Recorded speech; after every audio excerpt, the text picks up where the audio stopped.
2, 3, 4. Run up your engines! Alright, people are always asking me about lower priced SUVs. In this case, this is a 2008 Hyundai Santa Fe. So how does it stack up? Now, as far as I'm concerned, it's not a horrible car. It's not a great car. It's an in-between car. Now let's take price. This thing was $21,500 when it was new. Relatively cheap for an SUV. That's $16,000 less than this Acura that's a year older. But what a difference. This thing has a V6 engine, but it only puts out 185 horsepower. I've been driving them both today. Hey, guess what I'm driving to get lunch and go to the bank and get parts? The Acura. A lot of fun to drive. This is a real boring vehicle. Now, it's not turbocharged like the Acura is. It is a lot less horsepower, less zip. It gets about 1 or 2 miles a gallon better gas mileage than that one, which really isn't all that much. We can see it's got a V6, but it's a smaller V6. It's even hard to figure out the size, but if you look closer, you can see a 2.7 here. That means 2.7 liters. It's got an automatic transmission that's nowhere near as tight as that Acura. Relatively sloppy shifting, especially now that this is a high mileage one. Kind of a slop shift, and when we look inside, you can see it's more of an Econo box. You can see the armrest is kind of falling apart. A conventional interior. Seats are stained, but that's not the car's point. Still, it's got a reasonable amount of room. There's no arguing that. Ain't showing lack of quality. That doesn't work from the inside or the outside. So that door's broken. So the other side opens. Once you get inside, you can see got a reasonable amount of room. And when we go in the trunk, got a lot of space. This one's got a lot of junk in it, but you can see the seats, of course, flop down. You can carry a reasonable amount of stuff in it. Room isn't a problem with this thing.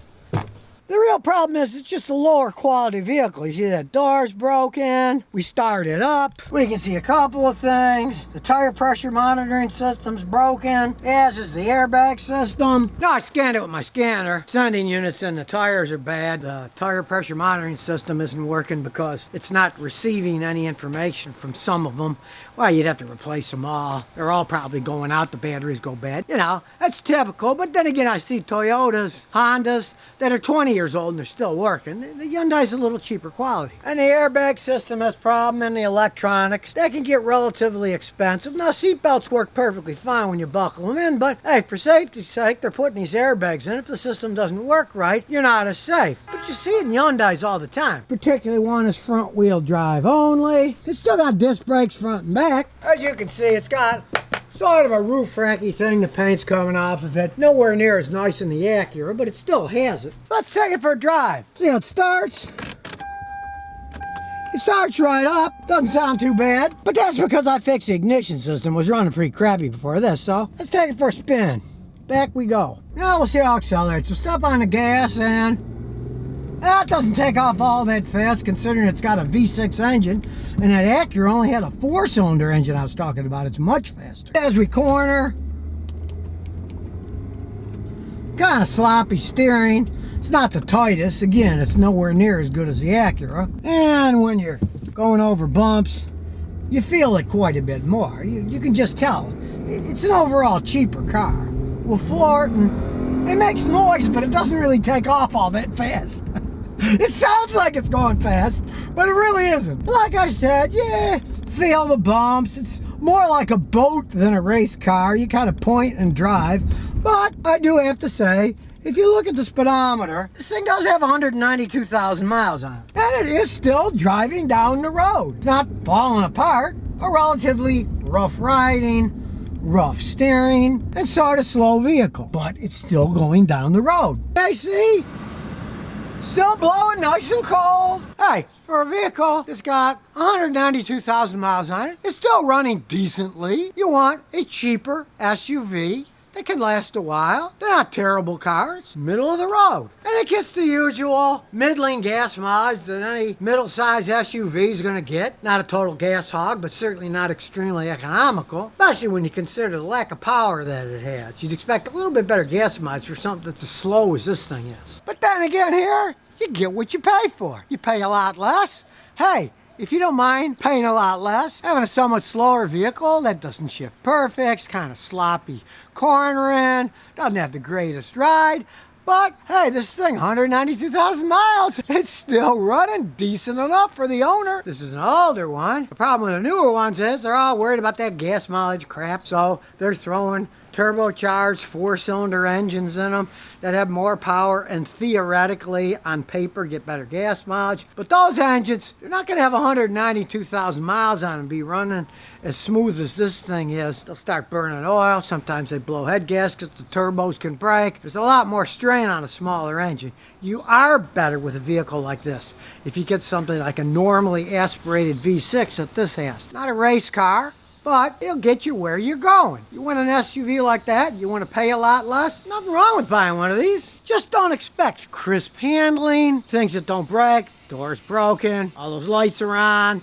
the airbag system doesn't work anymore. Looking for a cheap used SUV, you get one of these cheap enough, might last you a few years for a small amount of money. If back in 2008, you bought a brand new Highlander with a V6 instead of a Hyundai, it was over $20,000 more than this, almost twice the price. And if you paid half the price and you got 190-something thousand miles out of it, I'd say you're doing okay.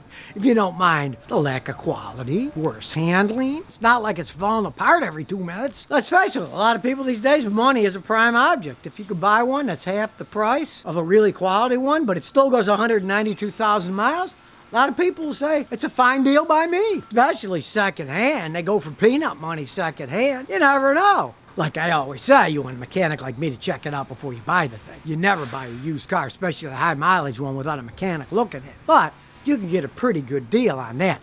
Try getting a good deal on a used Highlander that's in good shape. You're not going to find too many of them. So now you know the truth about Hyundai Santa Fe, so you can make a wise decision next time.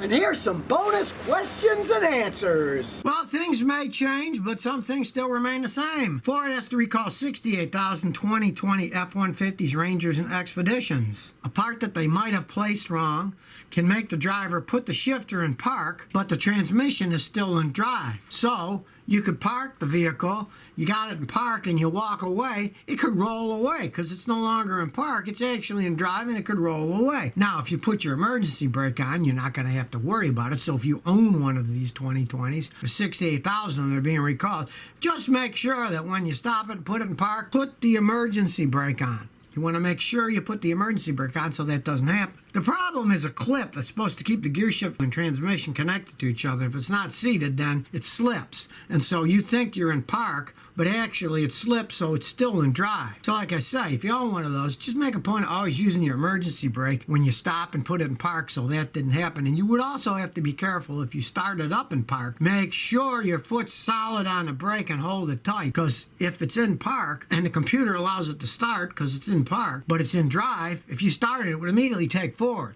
But if you have your foot really firmly placed on the brake, even if you start it and drive, you got your foot on the brake so it won't move. Do that too, just to be safe. They're going to recall them, but, you know, in the meantime, that's how you can save yourself, is always put the emergency brake on when you put it in park, and when you start it, keep your foot solid on the brake so it doesn't roll. Because if a car actually is in drive when you start it, it'll start rolling. John de Maltima says, Scotty, I was thinking about getting a fun weekend cheap car to drive fast. What in honesty do you think would be better to last a little longer, an 05 Chrysler 300C Hemi or a 2005 Audi A6 4.2 V8? Well, the Chrysler, if it was in decent shape, by far. The Audi V8s are just endless money pits, and that's a 15-year-old one. Man, the money would fly out. The Chrysler 300Cs, I mean, they had problems because they're Chryslers, right? But that's an '05. You know, that was before Fiat took over the company and made it worse than it was. The Hemi engines are excellent engines. It was the rest of the vehicles that had problems with the 300s, electronic problems, transmission problems. But if you got one and you could get it cheap enough, you did say cheap, and you're going to use it as a weekend toy, have a mechanic check it out, that could be a fun car if you get it cheap. But the real big word here is cheap. Don't pay much for a 15-year-old Chrysler. They have no resale value in the real world. Madman says, my brother and his family recently moved to Central PA. With country driving at 45 to 50 miles an hour mostly everywhere, be less wear and tear on their oil-burning 2012 Passat 2.5 liter with 100,000 miles compared to busy Western New York City traffic? Well, of course it would be. But I don't know how busy Western New York City traffic is anymore. I grew up in Niagara Falls. It used to be 120,000. Now it's 40,000. It's in really not that busy anymore. And the last time I went to Buffalo, it looked like a ghost town, and houses were knocked down, things were abandoned. There's a lot less people in Buffalo too, so it's not as busy in Western New York as it used to be. But then again, my mother-in-law grew up in Pennsylvania, and yeah, many times I've been there, there's hardly any traffic, and of course, there's less wear and tear. And you're going 45 to 50 miles an hour. There's less wear on the engine when it's just going down the road.